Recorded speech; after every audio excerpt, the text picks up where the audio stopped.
These are the seeds of Tristerix, a kind of mistletoe. Their goal is the water inside this hedgehog cactus. Using the spines as anchors, the seeds start to germinate.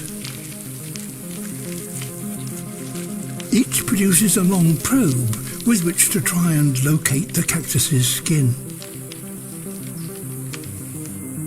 For most, that's a stretch too far, and they perish. But for this one, the cactus's surface is within reach.